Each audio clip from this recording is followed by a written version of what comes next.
전지적 작가 시점으로 진행되는 도리언 그레이는 주요 캐릭터들 내면의 심리적 변화와 주변 인물들의 반응을 효과적으로 전달한다. 아름다운 젊은이로 런던 사회에 등장한 그레이에 매료된 화가 바질 로러드는 도리언의 초상화를 그린다. 그레이는 바질의 초상화를 보고 자신의 젊음과 아름다움이 영원하기를 갈망한다. 초상화에 매료된 헨리 워튼경을 만난 후 그레이는 쾌락과 탐미주의에 빠져 도덕적 규범을 버리고 점점 더 많은 죄악을 저지른다. 그레이는 외적으로 변함없이 아름답지만 초상화는 점점 기괴하고 흉측하게 변해간다. 배우 시빌 베인과 허위적 사랑에 빠진 그레이는 그녀를 자살에 빠뜨리고 자신의 초상화를 보러 온 바질까지 살해함으로써 도덕적 파멸은 심화된다. 그레이는 25년 후 변함없는 젊음의 모습으로 나타나지만 헨리경이 그레이의 다락방에서 바질에 피 묻은 스카프를 발견한다. 헨리경은 심하게 부패한 초상화에 불을 지르고 두려운 표정이 역력한 그레이를 다락방에 가둔다. 저택 전체가 불에 휩싸이며 탐미주의의 어두운 면이 드러나자 그레이 내면의 갈등과 죄책감은 극으로 치닫는다. 그레이가 삶을 마감한 후 헨리경은 원래 상태로 돌아온 그레이 초상화를 목격한다. 초상화의 눈이 빛나는 장면은 그레이 영혼의 회복과 예술의 영속성을 나타낸다. 올리버 파커 감독의 도리언 그레이는 기호학적 미학적으로 다양한 요소들을 통해 깊이 있는 해석을 제공한다. 영화 전체에서 가장 중요한 기호인 초상화는 그레이의 영혼과 도덕성의 상징으로 모든 죄악과 타락을 담는다. 이 초상화는 도리언의 외적 아름다움과 내적 부패 사이의 극명한 대조를 통해 인간의 내면과 외면의 관계를 탐구한다. 초상화가 기괴하게 변하는 과정은 그레이의 도덕적 타락이 외부로 드러나지 않지만 내부에서 심각한 변화를 겪고 있음을 보여준다.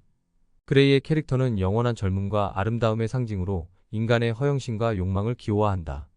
탐미주의의 극단을 상징하는 그레이의 삶은 쾌락 추구와 도덕적 타락의 기호로 도덕적 경계를 넘나들며 탐미주의의 위험성을 기호적으로 나타낸다. 그레이에게 탐미주의와 쾌락주의를 주입하는 유혹자로서 헨리경의 캐릭터는 인간의 도덕적 기준을 시험하는 기호적 대변인이다. 그레이의 모든 죄악과 타락은 개인의 문제일 뿐 예술 자체의 가치를 훼손하지 않기에 예술은 도덕적 기준과 독립적으로 존재한다.